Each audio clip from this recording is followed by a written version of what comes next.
to the Bay State Golf Podcast. I am your host, Sean Melia. Today we have a guest. We have Andy Cocker on the line to talk about his experience playing golf all over New England and Massachusetts. Andy writes for the Top 100 Golf Courses.com, and he is based in England, but he comes over to Cape Cod area most summers and has fallen in love with golf over here. Does a bunch of traveling when he's here to play golf courses. So we touch on his most recent trip, which was just ended. He's back in England and he played a ton of golf and saw a bunch of new places, returned to some old places, plays public, plays private, and he gives some great insight into just how to get onto private golf courses. It's something that a lot of people ask me about as I'm trying to check off every course in Massachusetts, and also just give some nuggets about some public golf courses that he really likes as well throughout the state, and particularly on Cape Cod, where he spends most of his time when he is over here. Before we get to that interview, just quickly want to, as always, ask you to subscribe, like this podcast. If you are listening to it on Spotify, thanks for listening, or on Apple Podcasts. This is also going to be on YouTube. We talk about a few golf courses that I have played as well, so I'll sprinkle in some video and some photos of some different places as we talk about Boston Golf and Old Sandwich and Hooper and Taconic. We play all the greatest hits. If you would just like everything that I create during the week in one nice little email, I send out one every Friday. It comes out in the morning, and I share some links. I share some news and notes just from golf in the Bay State, whether it's mass golf events, competitive events, Massachusetts-based players and how they're doing out on tour or in national events as amateurs or college kids. Do a little bit of writing, share links to my Instagram posts, any videos I've made from the week as well. And I share just some of my favorites from the week. It's a nice way, selfishly, for me to wrap up my week. So anything I've read, watched, any good meals I've had, either that I've made or had out at a restaurant, beers, cocktails, what I'm drinking, what I'm listening to, all kind of just in one place on a Friday. So if you are interested in that, you can go to baystategolf.beehiiv.com. That's BEEHIIV.com. You can subscribe. I also have a premium subscription that you can add on if you want a little bit more from me over the course of the year.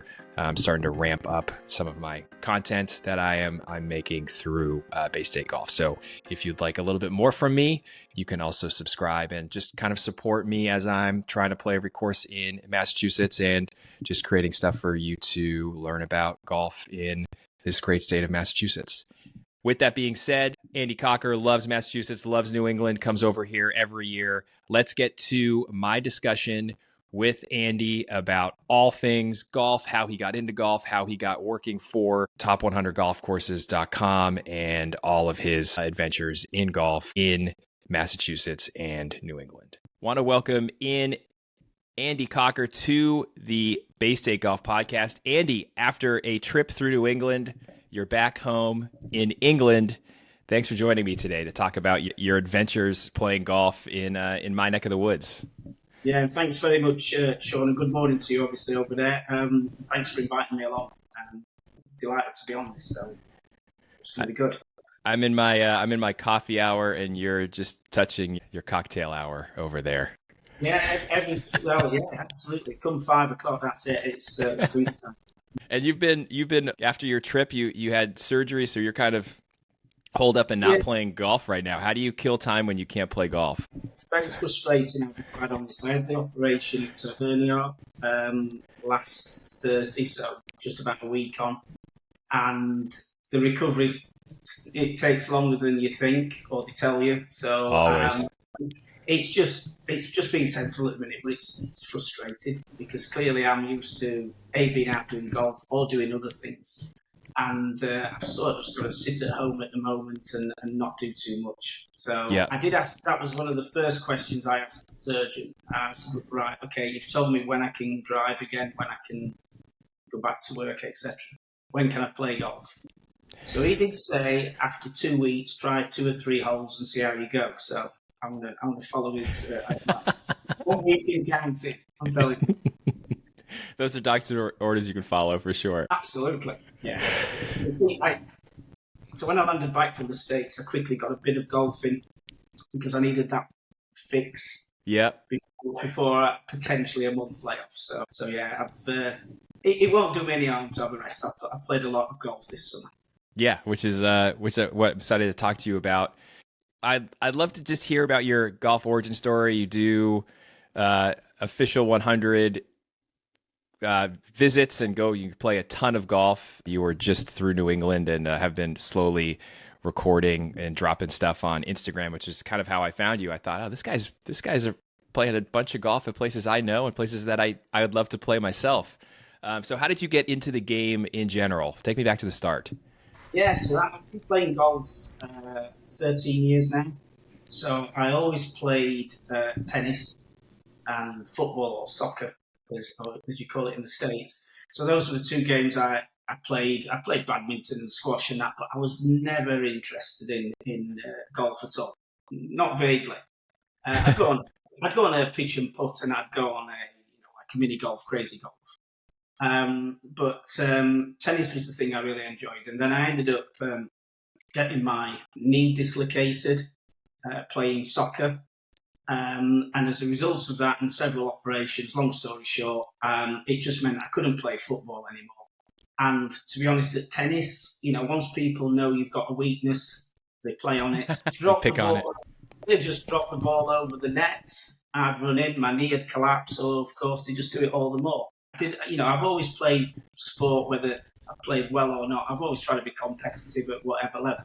When you realise all you can do is stand on the baseline and hit it backwards and forwards, that's not fun. So I thought to myself, right, okay, I'll have to stop playing tennis. I was in my early 40s, and I thought, what else can I do? And I had two friends at the time who played golf. Mm-hmm. And I thought, I'll give that a try.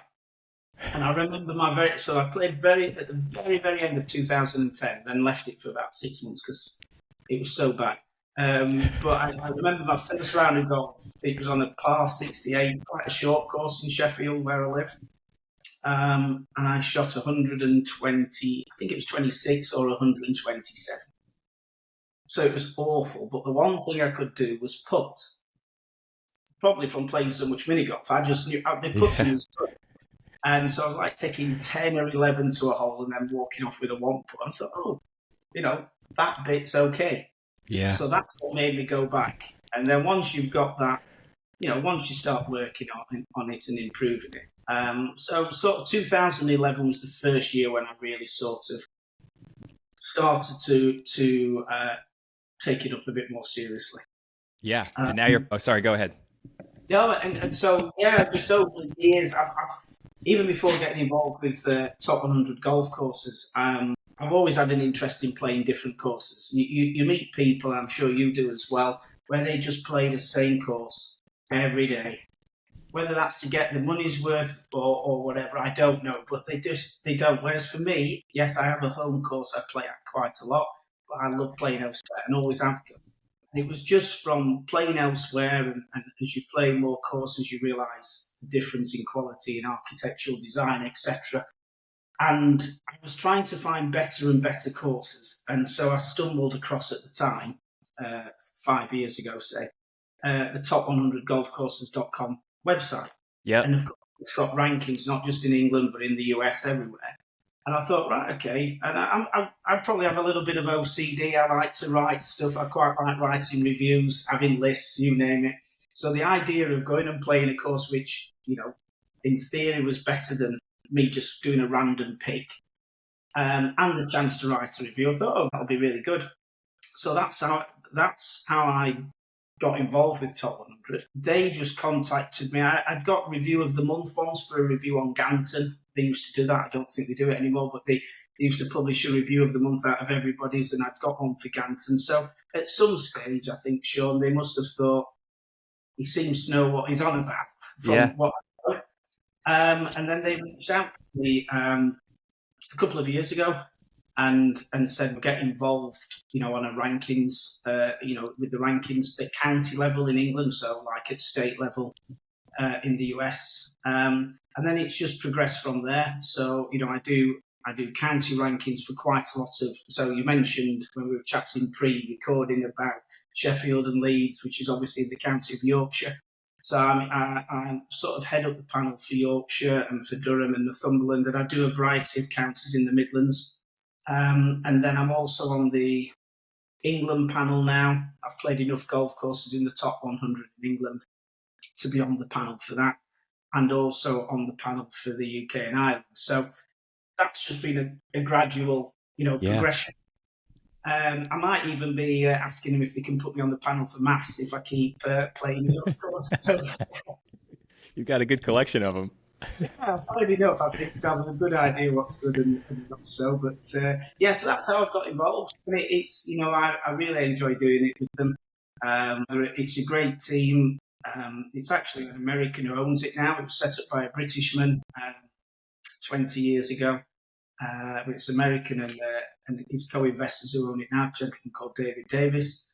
But it's a great team. Our focus is predominantly on architecture of the golf course, not how nice the clubhouse is, not whether you had a great time, not whether the food was really good or the beer was good or whatever. It's really just about the golf course. And I appreciate in the States when I talk to people, a lot of people work to the Golf Digest rankings or the golf.com rankings, but, they all know about top 100. I would say more than half our traffic on a monthly basis comes from the States. So it's an heavily used one, and certainly for the rest of the world, it's fantastic because every country's covered at some level. Obviously, some countries don't have a lot of golf courses, so there's not much on there. But where you've got depth like the States and in the UK, we can really drill down to quite detailed county and state level. So it's fun. It's good fun. Gets me to play lots more even than I would have otherwise done, I think, to be honest. I'm sure. So one thing that I have as I'm trying to play every course in Massachusetts and you're seeing places sometimes just one time.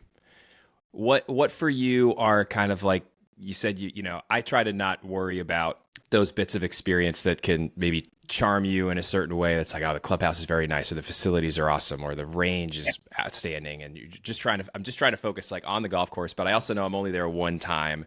So you have to take some things with a grain of salt. How do you kind of manage and how does Top 100 kind of have you think about a golf course that you're only seeing one time? It might have poured rain the night before. It could be super dry that summer. Like those little things that can impact your round, but you want to try to lessen the impact of those kind of little things and look more at the golf course. How do you manage that?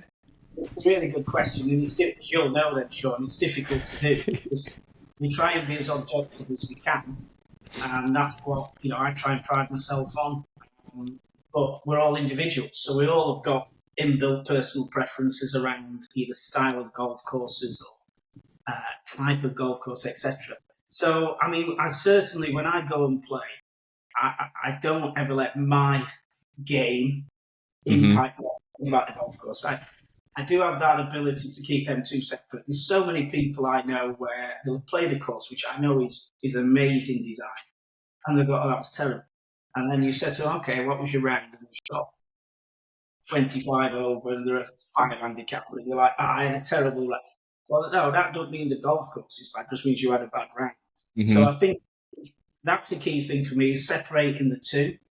And I also just like to still be that golfer where I'm just going round and enjoying the round at the same time. I want to enjoy my game of golf and the friends or people I'm playing with. At the same time, I still have plenty of time to take in the architecture, take some pictures, scribble some notes. I know people who do ratings and they don't tend to, if they're doing a rating, they won't want to have a match. I do both, because you've got plenty of time on your own if you really want it around it to figure stuff out. So, when you've touched on like if the weather's been bad, and I got asked that a couple of times this year, I got asked that at Plymouth about conditioning and what have you. And conditioning is one of the sort of 5 things, top 100 we work to in terms of when we're looking at how we rate and ultimately rank a golf course, but it's the least important. Conditioning can be temporary, can be caused by the weather. as you say. What I try and do if I play in the middle of January or February in England, okay, maybe early season if I was over in the States, and it's still a bit wet underfoot, and and nothing's pristine. I know that's just a seasonal thing, and you look past that. You've got to still look at the architecture. Yes, you're going to get more personal pleasure out of a round of golf in the middle of summer when the sun's shining and everything's at its best. But it doesn't mean you can't pick through that detail and look at the golf course and look at the strategic challenge and look at the green complexes and all what might be going on, and not try and view that objectively. If you're playing in January and it's wet on the greens and it's a bit wobbly and it's not rolling smooth, you can't really mark that down because come the summer, it's not going to be like that. So, yeah, it's in an ideal world, you play in pristine conditions all the time. Right. As I know from going to the US and going to New England a lot, and obviously from living in England, there's plenty of rain at times, and you can't avoid that. I mean, going back to your point about when you go there for the one time, you want to enjoy it anyway, don't you? So yeah, when you turn up, you want to enjoy that moment when you arrive in the golf club, when you see the range, when you in the States in particular, met by the caddy master or the starter or whatever, and all those make for that experience, which is great. But as I say, when it comes to actually evaluating where we feel golf courses sit in relation to each other, that bit's all to one side, and you step out and you're looking at the key things for me. Golf is the architecture, so it's the routing. I always look to see if it's walkable. I think walkable. If a routing's walkable, it shows the designer's done a good job. If the green to tee is not that big a distance, I appreciate sometimes they've got vast expanses of land, so they can almost cherry pick where they want to put the best 18 holes. But also that could suggest that maybe the designer team wasn't that great at actually really working out a proper golf hole. Whereas especially you go on some of the golden age designs in mass, either done by Donald Ross or, Rayner, which I played obviously up at Dedham, and some of the others, they've just done what they did in England, which is you walk off the green, tee's there, how can we get this to flow? Where's the hole actually going to be? And sometimes I just love standing on a tee and thinking, how the hell did they envisage a hole when this all being covered in woodland and they wouldn't have seen anything? How did they work out, without modern technology, to work out the terrain and that, how they can put a golf hole there? And I love those moments when you do that. So I think the architecture, so that's the routing, the green complexes, around the bunkers, the greens themselves, is the movement in them. It's not about how fast they are really. It's more about, is the different challenges within a green. So yeah, can you land on a green and you're guaranteed a 2-putt everywhere you go, or can you land on a green and you've got to be in the right parts of the green? And there's the penalties for not quite getting that right. And you've got so many great courses in New England and Mass which deliver that in That's for sure. Absolutely, as I found out, especially on Dedham. Yeah, that was a tough set of green complexes to get used to. And then I guess the other thing on the architecture is just the landscape. Not everything's born equal, unfortunately, and some people get blessed with the choice of design over the most beautiful landscape and the most natural to create a golf course. Others are given flat land, and it's still, what do they do with it? How do they make the most out of the landscape which they've got available? Do they use natural features? I like to see that. I like to see courses. This is just a personal trait. I love courses where there's the least amount of dirt shifting, where the architect back in the day hardly did anything. He just worked with what he got and maybe set the greens out. But you're looking at those. So I mean, that's probably number one. And then number two is that for me, it's that. I don't know if it's like for you, but I love that strategic challenge. So I often with my wife, I'll say, well, that golf course was too hard. And I'll say, yeah, it was too hard for me as well, but I still appreciated it because it gave different options to different levels of golfers. So I love a golf hole shown where you sit on the tee and you've got multiple options to play that hole. You think to yourself, right, there's a bunker on the left, I'm going to take that on. And if you take it on and hit it far enough, you're rewarded with an easier shot in. But if you can't take it on, you've got penalties. Or play safe, but then you're giving yourself probably a longer shot at a more harder angle. And I like that. I don't like golf holes where there's just one way to play it. Because that frustrating, to be honest.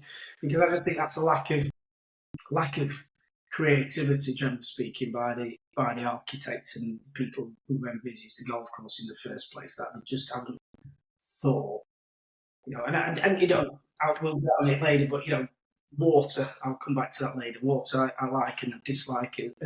Right. I mean, and the other things like very quickly on variety. So it's like the shape of the holes, the length of the holes. Do they mix the length of the par fours up? Do they mix the length of the par threes up?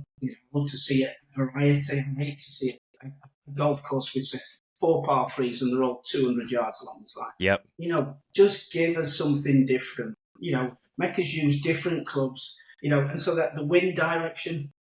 That's good, and you get a lot of that in obviously New England. A lot of the good courses switch it up like they do in the UK, and know the winds could be hitting you in different ways.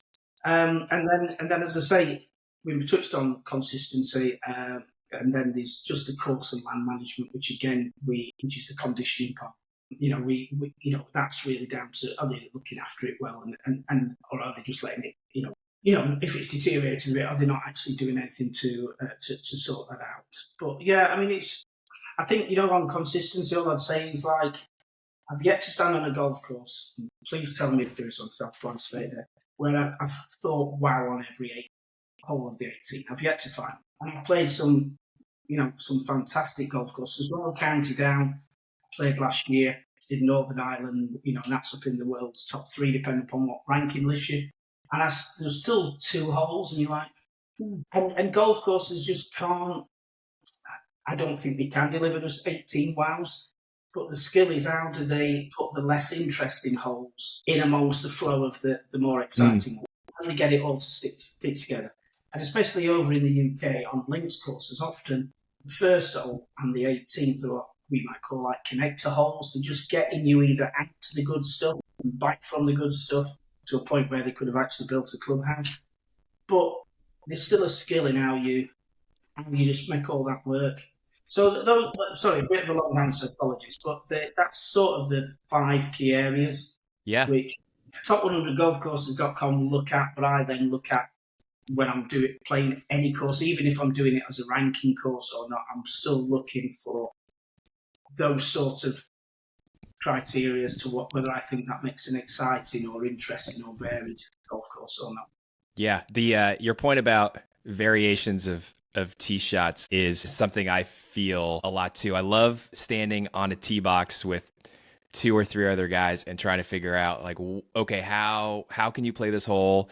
You could ostensibly have 2 or 3 of people play it differently. You could have someone hit driver, you could have someone hit a long iron, someone hits a fairway wood, and you kind of all get a different experience. And you get to the green and you look back and you think, like, I hit the wrong club off the tee. I'd love to go back and try it again. Like, that is, you played Boston Golf, I think 16 at Boston Golf with the Principal's Nose bunker. Yes. I've played Boston Golf a few times, and that's sometimes you have caddies. So you got like 6 people on the tee box all discussing, like, how are we going to attack this hole, is kind of one of those highlights for me. They don't exist as much anymore. I think equipment has turned people into just like, I'm pulling driver, I'm going to hit driver everywhere. But those little moments are always kind of a sign of, like, that's a really good hole, or I had that conversation 4 or 5 times today out of the 14 driving holes. That's really good. You're absolutely right. Principles, perfect example. You've got the bunkers down the left. So I'm not a big hitter, so that immediately took that decision out for me. So I aimed up and got level with the front bunker on the bunkers on the Principal's Nose. I think that left me. I took an 8 iron and landed it about. It was a nice shot, actually. I thought that was going to roll up, and it ended up about 8 foot short. So I had that for birdie, but it was like the gentleman I was playing with, he could hit it through the air, say 280, 290. So he then took it on, but he overcooked his drive left. And then obviously he had a lot worse shot. And that's what makes a good hole, isn't it? You know, Yep. he probably could, like you've just said, he could have took, I don't know, 5 iron off him as far as I can hit my driver, and he'd have been in the same spot. But, you know, his desire was pull the big dog out, give it a go. If it had come off, he'd have been left with a little red shot up the hill to the green. But as it was, he didn't get it right. So I think that's a good hole. Short, Yep. but plenty of jeopardy in it. You know, Yep. you can walk off with a birdie, or you could walk off with a double bogey quite easily. Yeah, and where he is in the round too, right? It's a very like match play focused kind of golf course, and you're sandwiched between 2 par 5s. It's the last par 4 you play because 18's a par 3. So you could press a little bit there if you're down in a match because you know like we got a par 5 and a par 3 left. I have to win this hole. I'm one down, or it's even, and my partner's hit it longer than I do, or whatever. So yeah, it's that hole I think about a lot, just as far as that balance of hitting different shots into different places. So you got to come. Before we hit record, you said you first came to this part of the world in 2003, and you said you've been here, you know, 16, 17 times. You come maybe twice a year, once or twice a year, depending on the year. Like, you just had a big trip. You played a ton of golf over here. I think I'm interested just to know, first off, how do you organize a trip like this that's this big? You played a wide array of courses. You played public courses. You played exclusive private courses. How do you plan it? How do you get onto some of these places? I get asked a lot when I post from a private place, like, how did you get on here? And it's usually just like, I know somebody. But you're from England. You're coming from a long way. Obviously, you have some connections. But how do you organize and how do you plan a trip of that scope? No, it's good. I mean, obviously, the where to stop and travel around New England's quite easy for us these days because we've been there many times. So that element is less difficult. I mean, a couple of years ago we did a trip though around where we did Colorado, Utah, Wyoming, Idaho, Montana, South Dakota. That takes a lot more planning because you're having to try and look up. You know. But New England, obviously, in comparison, is a relatively more complex space from a state point of view. Easier to get around. So we have our favourite location, which is either just on the Cod or just around Plymouth, south of Boston. So we've got friends which we built up over time. So that becomes an option for us to have as a base. And because we've been so many times, we haven't then got to worry about sightseeing we do because we've seen everywhere. And it's more a case of we want to go back there and see that again or whatever. Let's see what's happening. If the Red Sox at home, right? Okay, we'll go up to Boston and watch a ball game, and I'll plan those in. So I'll see what's going around. If which we did, you know, this year we looked at when Red Sox were at home, made sure we were around for those, and then the rest of it, I'm looking and thinking, right, I've got my top 100 golf course list. I've made some contacts. I'll reach out to those. And that's the golf bit, especially trying to play, as you just touched on, in the States, because of the country club setup with private courses. Different to the UK in that private courses, visitors, with the exception of 2, which is Queenwood in London and Loch Lomond, you can get on at some point if you're willing to pay whatever green fee they're after. Obviously, private clubs in the States, unless you know someone, that not a cat and hell's chance. Bar one, Plymouth. what a wonderful general manager he is. He's reached out to him 2 years ago. Whilst most private clubs came back and went, no, he came back and said, yeah, you can. And we go back and play Plymouth every time we come. It's a great setup. I love it. But that's an exception. So last year I'd been I'd managed to meet a couple of people, a couple of contacts. Played one on autonomy in Rhode Island. Hence how I got onto Boston this year because he was also a member of Boston. So you take the numbers, you make sure you stay in contact, you do the graph through the winter when you're out of their minds and you're several thousand feet away, miles away, you just stay in touch periodically. And then as I was starting to sit down early this year to really plan it out, I then started contacting people I knew. Also, I found out last year about a golf private network app Okay. Thousand Green, which is an American domiciled app, but it covers worldwide. And as long as you're a member of a private club and you're on there, people can reach out and see if you're available. There's no obligation, but I've used extensively this summer. Yeah. So that doesn't work smoothly though when you're trying to, because you're sending it. So for instance, I tried to get on it. I was wanting all 5 weeks I was there to play a 6 counter. Mm-hmm. And, nobody responded. They have 6 members on this app. Nobody ever responded. I'd send out a little bunch of dates. I'd change my intro. I'd try different stuff, thinking maybe what I'm writing is not working. But another golf course, you might send it out to, and 2 or 3 come back and say, yeah, but we can't fit you in those dates. We can do dates then which don't work. So you're constantly juggling around trying to work out what you can and can't do. So, and then even when we were there and you've got a rough idea of what we're going to play, especially the private ones, you then get people come back and say, well, I've now got to go out of town, can't host you that day. So that happened on Cape Cod National, that happened on Sack Hopefully next time I've got their contact details, so I'll just message them direct and we'll give it a go next. And I had that on like Charles River, which I really was wanting to get. So sometimes your best laid plans don't come off, but then you've just got reserves. And the beauty of Mass is you've got so many golf clubs. So what it's made me appreciate this time is sometimes I do get a bit fixated on wanting to play the best ones, but actually you've got so many good either munis or public courses, which are good standard. Okay, they've not got the architectural challenges, a lot of them. Equally, George Wright has, Boston Council owned, and it's a fantastic golf club.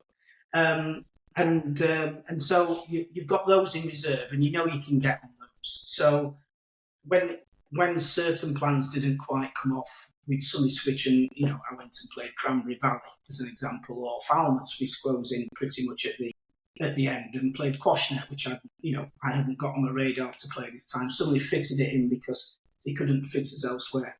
I mean, when we were there this summer, we decided on which we really enjoyed doing. It was great. Just, again, probably my little OCD of trying to get everything lined up. So it was like 4 states, 4 days, 4 new golf courses. So we drove up so again, planning that. I mean, I found a golf course in New Hampshire, Hooper, which I love. Yes, really. It's awesome. Tom Doak has it in his top, whatever it is, 10 in the world, probably higher than that, as 9-hole. It's up there on the rankings. Fantastic golf club. Obviously, you could get on, so that got booked for the Tuesday, the first day. Then it's like, right, we'll move to Vermont, to Manchester, where we've been before. I'll try to get on Equinox. Yep. And I couldn't, but I knew Equinox was my backup because I could pay and get on that one. And then I'd got Glens Falls sorted quite early in New York State. And then my plan was to play Taconic on the way back in. And that takes a bit of planning, not the accommodation because it is what it is, but they're just trying to make sure you're not going to get up there and then not be able to get on a different golf course each day. So that was really good. That was good fun. It's quite a short drive round. Hooper was phenomenal. Yeah. Taconic, absolutely awesome. And the Gil Hans stuff he's done and has been back there this last winter, flattened some greens out. It's still got plenty of curve on them, that is for sure. Yep. But then Glens Falls, classic Ross in that respect. So it was fantastic little mini, we call it our little mini vacation within a vacation. That was really good. But all it does is you've just got to plan a long way out. As Sean, we flew out in June. You can't land in June and then start trying to piece 22 different golf courses together at that stage. You've got to reach out. And it's just what I've found over the years, it's finding that balance between almost reaching out too early. Yep. So people are just like, I can't even think that far ahead, leave me alone. Or leaving it till the point where they're too busy and they can't fit you in. So it is just a balance. I mean, equally, it's like we got on Eastwood Home this year. I tried to get on Eastwood last year. And I rang the club actually, and they said, look, if you get the pro at your golf club to contact us, we might think about it. Mm-hmm. So So he contacted them, and his father lives in Forestdale, near Sandwich, on the Cod. So he goes over, but he only ever plays like Old Barnstable and Mayonnaise. And so he emailed Eastwood and said, I've never heard of it, Andy. I said, well, it's in the top 100 in the world. I said, it's Herbert Fowl Cuts. It's phenomenal. I'm trying to get on it. So he emailed the club. They came back to him and said, look, Andy can't play, but you can because you're a pro. So he took his dad on, was feeling quite bad that he'd got the round and I hadn't. Yeah. But in fairness to him, he got chatting to a gentleman in the bar area after. Took his details, and then I contacted that gentleman early this year, and then he hosted me this summer when we were there. So you've just got to have a little bit of tenacity and don't be shy at coming forward, really, in terms of asking people. The worst they can do is say no. And if they say yes, happy days. Yeah. Let's talk about Hooper what did you know about Hooper? I've been there a few times. I went up about this time last year. I stayed at Watkins Tavern they have the little inn above the went up by myself, played with one of the owners. I don't know if you know the whole story about the community kind of pitching in and basically buying if you met any of those guys, but they are like just awesome people. But like the golf course I would recommend anybody go up and play. You could play it. You could loop it 3 times and feel completely satisfied. They mix up tee boxes and stuff too. I don't know if you got to play it a couple times, but just like your thoughts just on Hooper it's a 2-hour drive from Boston too. It's not too bad of maybe a little bit long for a day trip, but you could stay at their little inn. Give me your Hooper pitch and what you thought of it. I thought, to be honest, Sean, I thought it was fantastic. And obviously going on the website and had a look prior and done a little bit of reading on it. I'd seen just what everybody thought about it, and in terms of the golf architects, Tom Doak's words mean a lot. So you're like, right, okay, and it was for nothing green fee wise. You can pay. We pulls up in the car park, and there were 3 cars. Which one was the lad in the pro shop? So you just knew you'd got the course to yourself. This was mid-afternoon. Those first 6 holes, there's nothing wrong with the last 3. But the first 6 holes are just worth the green fee, even if you weren't going to play, just a walk round, because they're phenomenal. You stand there and you're looking down that first fairway with this bit of a dogleg left. And since I played, they've took the tree out next to the green. Oh, really? Yeah, because I put on Instagram, because obviously, as you know, when you're getting down to that green, you've got that big slope off to the left. Yeah. You've got 3 bunkers, and then you've got that massive tree, which was... it was difficult enough without. That tree's gone, because I put a post up and they said, pitch you haven't come this Monday. He responded, Hooper, and said, pitch you haven't come this Monday because you'll have seen it's different. And I hadn't seen their post on Instagram, so I went and had a look and could see the tree had disappeared. But that first hole is great from both sets of tees. Yes. Because obviously it's a par 5 on, is it the front 9 and a par 4 on the back, or vice versa, I forget. And... but play slightly different with just the second tee being pushed over to the left. You're, the next one down the hill. I mean, that's just a phenomenal golf hole in its own right. Yes, the road and the stone wall down the right. They've cleared up. There used to be more trees on the left. It used to be even more of not a bowling alley feel, but you had a lot less space left to even miss your tee shot. It was a really tough tee shot. And you get your drive away the right distance, it then rolls down that after it's got to that ridge, it'll roll down. Mine sat on the top both times, so it's that extra benefit. But then your green, you've got some very slope down to that left-hand side. So again, you get your ball in the wrong part to where the pin is, and suddenly you've got not an easy putt at all. I thought those first 2 holes, as you come down, you've got the vista of the mountains in the background. It's just an absolutely fantastic first 2, and then you get on the third, and when you haven't played it before, you're like, okay, what's the difficulty here? And then you play it, and we talked about the 16th at Boston. This is another great strategy hole in terms of one. Played it once, you're a bit wiser as to what to do. You've got your massive slope right to left all the way.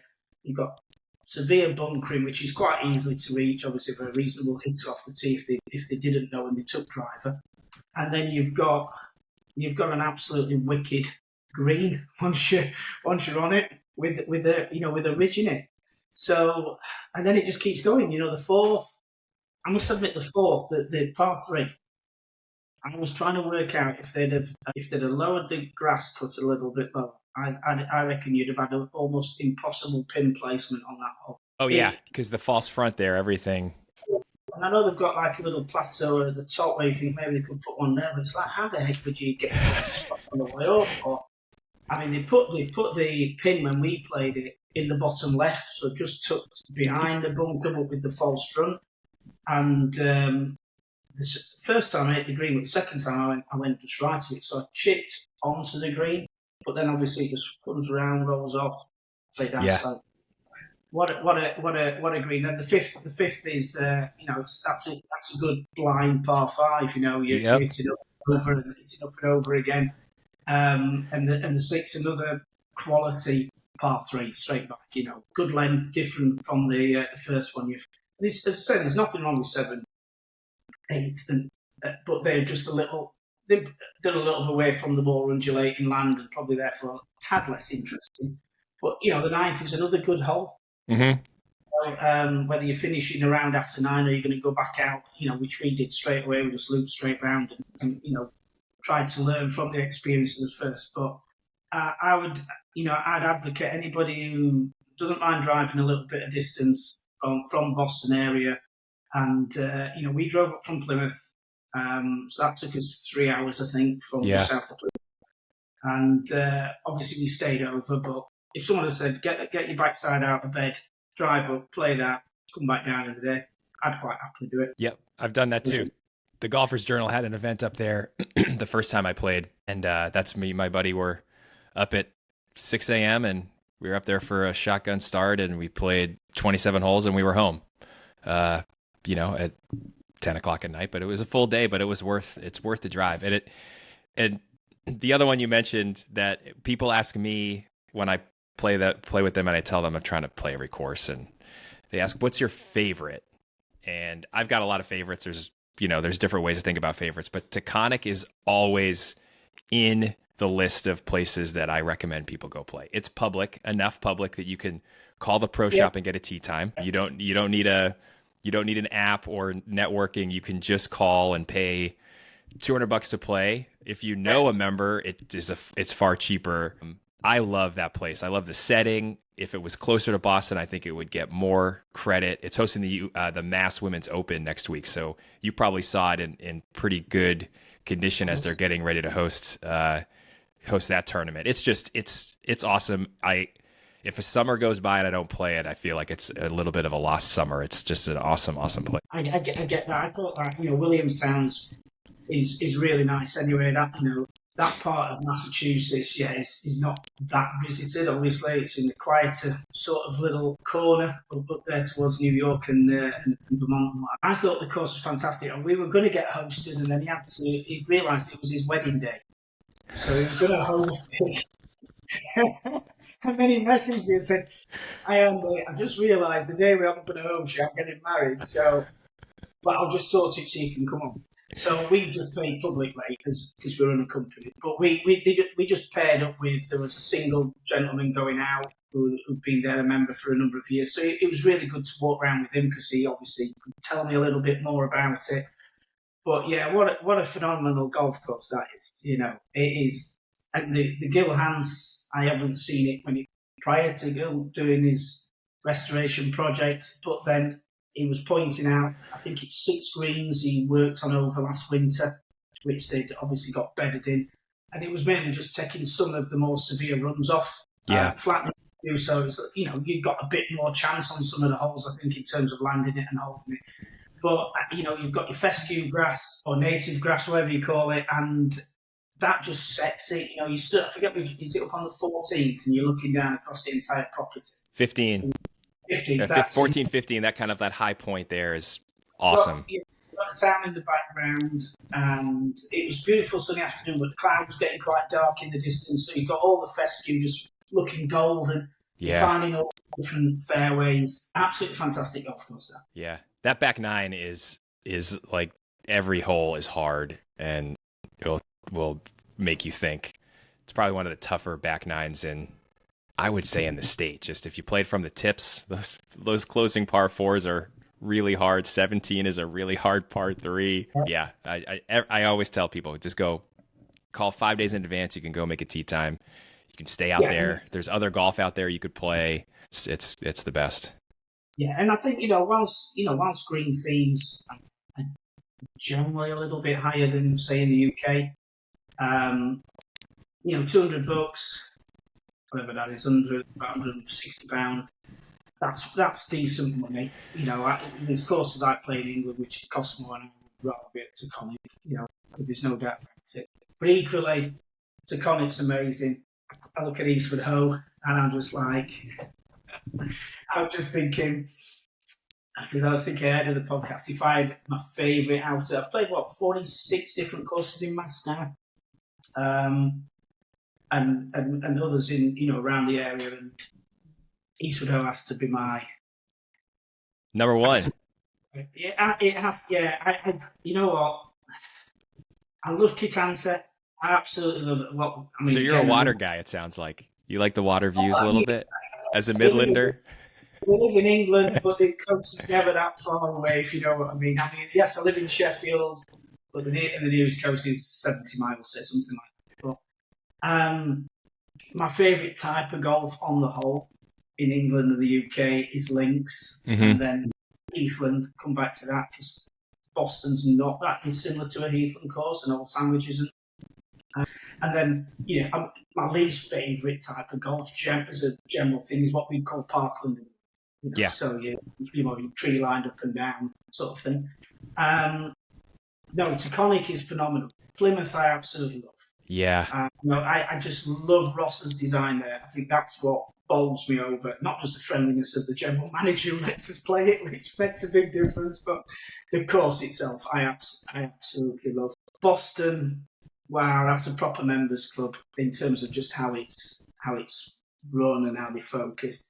Old Sandwich was great. I know we'll probably come back to those, but Old Sandwich, not too distant away. Similar sort of land in that respect. Different vibe to it, though. Different for feel. Sure. Yeah. I prefer Boston's feel to that. But you know what? If someone said to me, Hooper or whatever, if you're picking your 9 holes, Hooper would be my favourite by a country mile.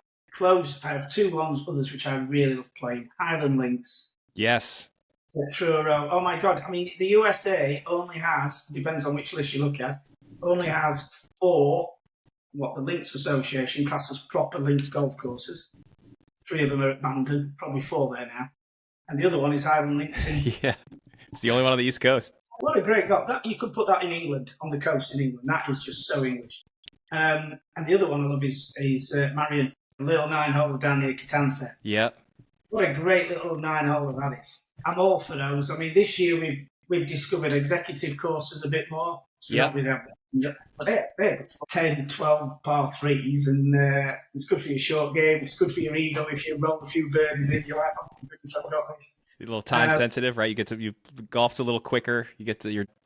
Exactly. So you just learn to enjoy different types of golf courses for what they are to you at that particular point. But if Taconic would be in that little 4-day trip, Taconic had been my favourite. By Glens Falls was a really, really good golf course. Yeah.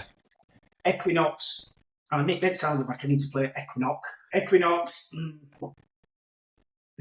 It's a resorty golf course, right? It's just kind of that. It's great scenery to look at while you're on. Yeah. Plus the rest of the course, a couple of goals, and then the rest of it's a bit forgettable. But lovely town, Manchester. So you just take it in the round and what have you. Cape Cod golf. So you spent a bunch of time on the Cape. I think it's an interesting part of Massachusetts because some people are underwhelmed by the golf on Cape Cod in some respects. You look at if just looking at a map, you think they've got to have a bunch of courses on the water, and it's with so much water surrounding it, and there really isn't a lot. You get a lot of courses kind of inland, and you obviously said you spent a good chunk of your time when you're there. Kind of what are your you've talked about Eastwood Ho and Highland Links, but just overall as a place to go play golf, what do you think about the Cape well, I think you've got a lot of golf to go at. Yes. for relative small areas. So, you've got plenty of choice in terms of, plenty of public choice, which is important to people out there, without them trying and find ways onto the private. Then it's a matter of, is there enough variety? So on the whole, if I was being critical of the Cape, so many golf courses end up being very, very similar to another, which means they're all tree lined because that's how they want to be cut through. But you've got different qualities within that. So you could go down and play the Captains, whether it be the Starboard or the Port. They have good courses, nice to set out, well conditioned, well presented. And you've got Falmouth, which we played. You've got Old Barney, which actually I really enjoyed.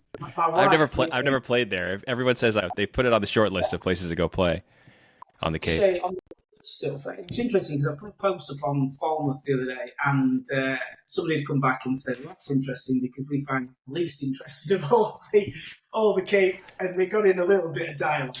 And what you realise when you have them chats is you've roughly got the same view from a different angle, as in that, in answering your question, there's a lot of similar, same level sort of courses.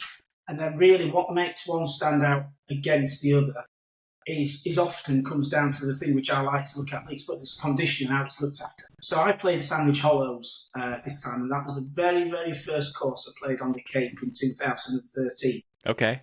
My memory, therefore, it was fantastic. I loved the shape and the undulation. 11 years on, go back and play it. Well, they'd closed the bike 9 without telling us because they were resurfacing the car paths. So we did the loop of the front 9. And I had the best round of golf all holiday, so that should resonate well. Not 100 par. But the course itself, the memory actually hasn't served me well here. It's nice enough, but it was quite tired and worn in places, and obviously it's a municipal one. So the money's not quite being spent probably as to maybe a decent public other course. So you can go on those, and then that made me feel, and actually the design's okay. They just let it go a little bit. Yeah. So I think my view would be if you've got people going on the Cape to play, have a look, pick the better public ones because there are some good ones. I really enjoyed Quashnet Valley, I'll be quite honest. I've not got that on my radar. That's got some really good variety. Ask different questions of your golf shots. Had a brilliant caddy, Cartman. He thought I was Australian, so he started talking to me with Australian accent. And I said, no, I'm not that. So he swapped into a South African one. But not that. Then he went Scottish. He's like, what the heck are you? Getting closer. Then he put on a London accent for me, so it was hilarious. But the course itself, I thought it was a good course. I thought it was one of the better ones.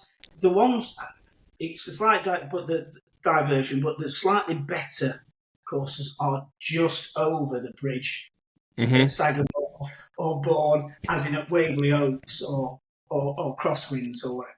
But equally, you flip just back over the bridge. You've got Cape Cod Country Club, which I think it's a good layout. Yep. And you've got the Cape Club, which is next to Somerset. So those are both good courses, and the Cape Club's got a great finishing hole at the end. Didn't play it this summer, played it a couple of times last summer with people we met. So I think you've got there's enough variety if you plot your way around. So if you want to play 9 holes, we mentioned Highland Links, but then you've got obviously Checkerset, and you've got Chatham, which are just, Chatham's another quirky old 9-holer. And just good fun, cheap to play as well. And sometimes if you're spending a lot of dollars on slightly better ones, then mixing it up with a few cheaper ones isn't a bad one. So answer your question, I think there's a lot of variety as in choice. There is probably too much similarity as in wooded, relatively flat, which it's going to be. It's a big spit of land going out to the sea, isn't it? Relatively flat. But you have got certain standout ones amongst them where, either the design's just a little bit better or potentially they just look after them a little bit better when you're on them than others. But, I'd say go on the Cape, but also just wander off and you'll pick up some absolute little gems like Waverley, which I mentioned, which is a great golf course, to be honest. Brian Silver did that, didn't he? And I've played Red Tail up just outside Boston, which again is another Silver. good designer. If someone's looking at modern design and say, if you see his name, his courses are generally going to be pretty all right. I'd say just mix it up a little bit, play a bit of Cape and just jump over the bridge in the traffic and play one of the others as well. So you mentioned Waverly and you mentioned Crosswinds, and you left out the one that everybody loves to talk about in Plymouth. That's public, is Pine Hills, and I end up in a lot of conversations about Pine Hills versus Crosswinds versus Waverly, and I haven't played Pine Hills in I think like 6 years. I've kind of left it just sitting there as I'm checking places off since 2020. I had never played Waverly. I had never played Crosswinds in forever. I've checked those off, and everyone just like the Pine Hills thing is confusing to me because I don't love the golf courses. But you just posted about I think the Jones course, and just it provides you that kind of like you're touching on a member private experience where you show up, they clean your clubs, they get your cart set, they do the whole thing for you. But I think if I was going to send anyone to play in Plymouth, I'm like Crosswinds is a great value. Like it is incredibly valuable compared to playing Pine Hills, and even Waverly now is kind of on the higher price side of public golf. But I think like Waverly and Crosswinds, I'm sending people to before I would send them to Pine Hills, which pisses some people off. Well, absolutely with you, and it pisses our friends off because the couple we've got a few friends over there now, but we've got this couple. They're in the 70s. They're members at Pine Hills, which obviously is 6 month membership, and they want to get the value out of it. So they're playing the Jones course every day. Mm-hmm. So we go over and see them, and I'll say to them, look, we're going to play Jones, we're going to play Nicholas with you, but then let's go and play some others. But they pay the fees, so they'd rather just stick at that than go and drive down the road to Waverley and pay some extra money out. So we end up in a bit of a standoff in I want the bike. What if I play twice in the summer? That's me done, one on each. Yeah. And now you're right. So I've not played enough of Mr. Nicholas's courses yet.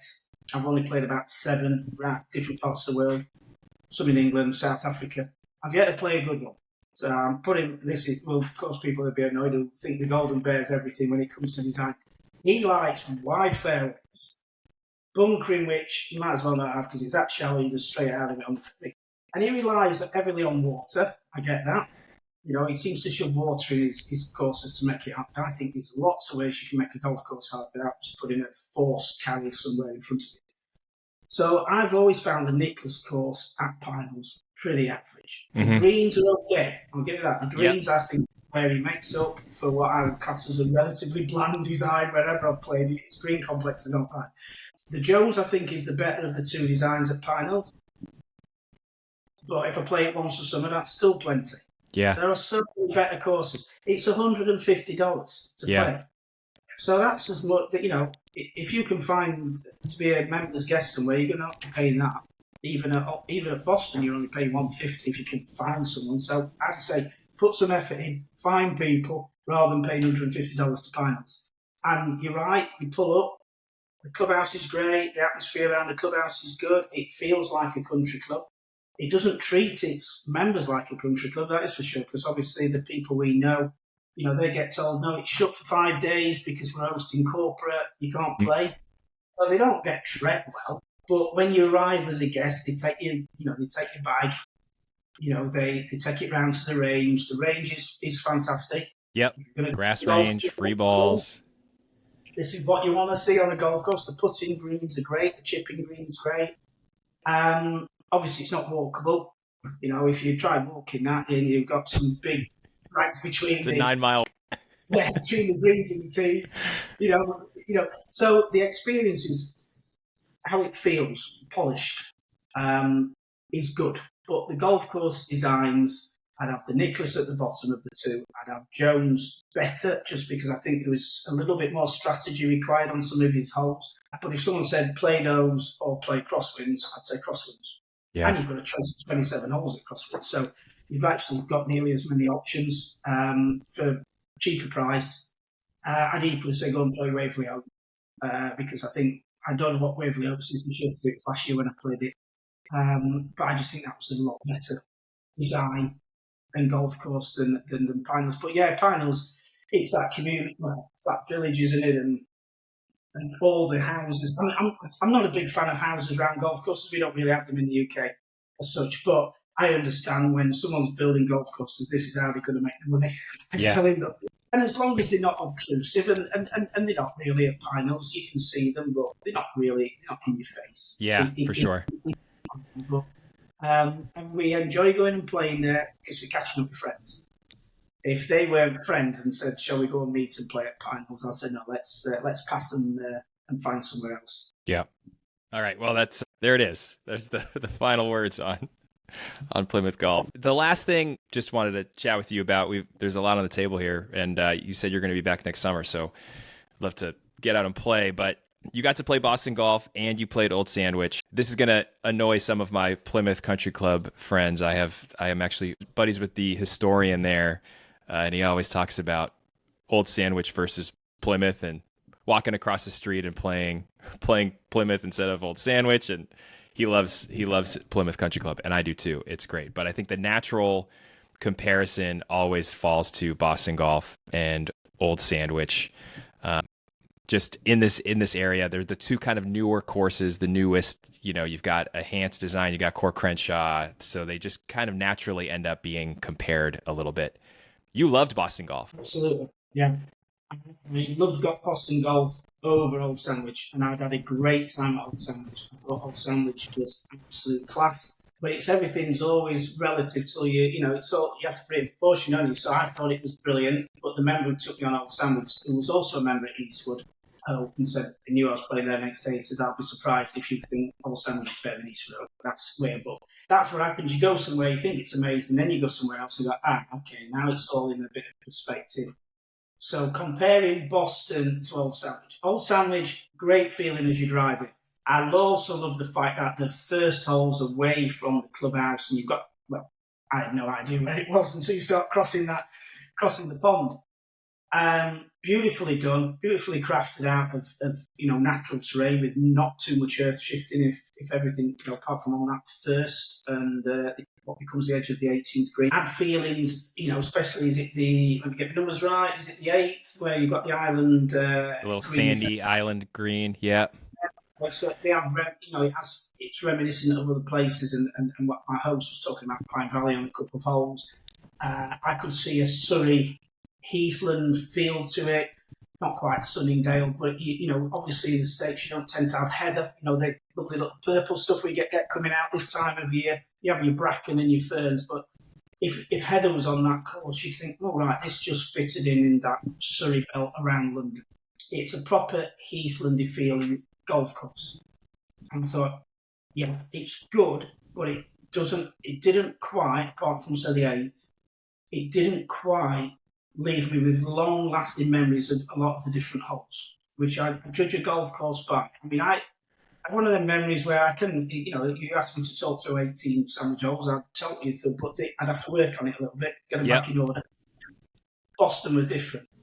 Boston, to me, it's similar terrain. Okay, they've used a bit of an old quarry or open cast mining area, but you stand there where Hans has gone, and you just think, this is absolutely phenomenal. His routing is brilliant. Right from when you stood on that first tee, it's a great first hole. It sort of introduces you to a lot of the elements you're then going to have constantly throughout your round. You've got a bit of a blind shot. You've got your raised greens. That's a tricky first green in itself. And you've got your brook, which comes in features in different parts. I just felt more. It just felt more that it was okay. I've got my caddy and everything, but it felt like there was you with this golf course really knitted close together. Whereas Old Sandwich feels a bit more expansive just as you walk in it, and therefore it doesn't have that little closeness which I really got with Boston. And Boston's got proper UK vibes in how that is. My host told me that Hans had 9 potential routines that he was going to do, and he ended up on the one he's got, and the front 9 were predominantly his team which picked them, and the back 9 was what he picked. So great to hear from a collaborative point of view that is open to all that. But it's just such a great course. And like you just said earlier, Sean, set up for match play. Yep. It's a nice course set up for match play. So they're not worried about a monthly medal and whatever. This is all about how does that closing stretch go? And you're right, 16, what a great risk reward, short par 4. The par 5, then on 70, where you get it right, that gives you a chance to score, especially if you've been given a shot, pull something. And then it's a great finish in par 3. And I read up on it after to see what Hans White picked, because par 3 sometimes are controversial in people like, but that's just a natural finish. You played it, obviously, and anybody else who has, just where it is, where the green side is, where the clubhouse is, looking down onto it, it's just a perfect finish. And it's a great par 3 for a match play. That if you're level going on that one, that's no easy one because you effectively almost got a blind uphill shot to the front of the green anyway. Once you're on that, you can't actually see down it until you get on it, and then you realise actually it all sort of feeds down a little bit. But it was great. So it wasn't the experience; it was literally the golf course for me. As great as Old Sandwich I thought was, and it is a really good golf course. Yeah. It's not because it is. It really is. Boston ticked a few more of those architectural things I was looking for, really. And so it weighed down there. So I came down and right, Boston, if I had to play one, Boston would be over on Sandwich. Whether that's going to sit well with your audience, I don't know. But anyway. I think it's pretty, I think you get people who love I looked up the scorecard. The 7th hole at Old Sandwich is the one with the kind of sand around the bunker. Then you play 8, and then 9's the par 3. I was trying to go through the routing too. I think it's the 7th hole, not the 8th. Just before people correct me and you. It's a great hole. It's a great hole. Yeah, it's a great hole. And Boston Golf, I felt everything you said is completely. I agree with, and it did feel like every hole was an event. It's like every hole feels a little bit like you got 18 little mini events, especially that first 2 times you play it, where the first time you play, you're like, oh, where am I going? Where am I hitting? You're listening to the member or a caddy telling you to hit 30 feet right of a pin, and like, just trust me. Just trust me. If you hit it over here, it'll funnel over. You'll get a bounce. For me, I don't know if I'd want to play that. Like, if I played there every day, or if I was that would kind of grind me down. Whereas Old Sandwich feels like it's a little bit more. If I was going to play it 10 times between those two, I think it'd probably be like 7-3 Old Sandwich Boston Golf, 6-4 if you're going to play it every day, or you had 10 rounds to split. Boston Golf just feels like it would be a grind to play on a kind of like on a regular basis. My short game would probably be far better than it is right now if I had to play there with all the short grass and having to try to scramble for pars. But yeah, they're both outstanding. I think they both do have.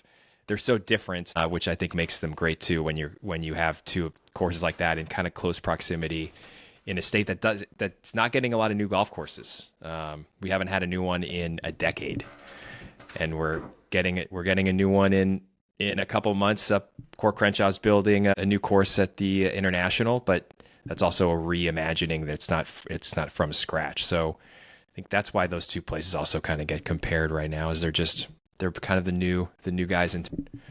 Well, and you look at Core Crenshaw and you look at Hans, and they're relative, the traditionalists in taking stuff back to how things were. You look at the restoration work Hans has done at Taconic, taking it back. You look at what he did at Kitanset, taking it back. So, that plays to people who like golden age, architecture from 100 years ago. They're trying, they're not trying to shift huge amounts of quantities of earth. They're trying to work with the landscape. They're trying to use their imagination and creativity.